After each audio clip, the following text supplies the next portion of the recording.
ఒకనాడు ఇదే lead పుట్టాల party Singur project మన నోరు కొట్టి మన ఎండబెట్టి ఒక డ్రాప్ ఒక చుక్క నీళ్లు కూడా మనకి ఇయ్యలే హైదరాబాద్కి ఇచ్చినారు.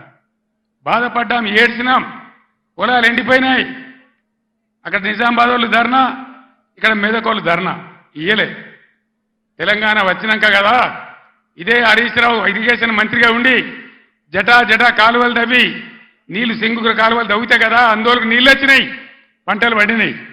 ఎక్కడి నుంచి వాడుకున్నావు సింగూరు నీళ్లు? ఇచ్చినరా వీళ్ళు? వచ్చినాయా అన్నాడు నీళ్లు? ఇవాళ ఏం చేస్తారు వీళ్ళు? ఇల్లి పుట్టుగాళ్ళు సంగమేశ్వర బసమేశ్వర 2 లిఫ్ట్లు పెట్టుకున్నాం, బ్రహ్మాండమైనటువంటి. కాళేశ్వరం నీళ్లతోని సింగూరుకు లింక్ పెట్టుకున్నాం కాబట్టి అటు నిజాం సాగర్ కానీ ఇటు మెదక్ జిల్లా కానీ మలన్న సాగర్తో కలుపుకున్నాం కాబట్టి బ్రహ్మాండంగా సంగమేశ్వర బసమేశ్వర నారాయణ ఖేడ్కు జైరాబాద్కు నీళ్ళు వచ్చేటువంటి లిఫ్ట్ పెట్టుకున్నాం. అక్కడ 1,00,000 ఎకరాలు, ఇక్కడ 1,00,000 ఎకరాలు.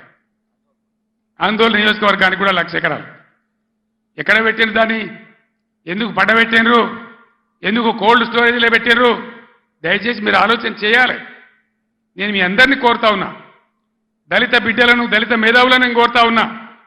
అంబేద్కర్ గారిని అవమానిస్తే మనం మౌనం పాటించుదామా? దళిత బంధు పెడితే నోరు మూసుకొని పడిందామా? ఇవాళ వాళ్ళకి సురుకు పెట్టాలి. ఇదే పార్లమెంట్ ఎన్నికల్లో బిడ్డ మీరు మోసం చేస్తే గుద్దిత కింద పడకూడదామనే జవాబు మీరు చెప్పాలని చెప్పి నేను మిమ్మల్ని కోరుతా ఉన్నా.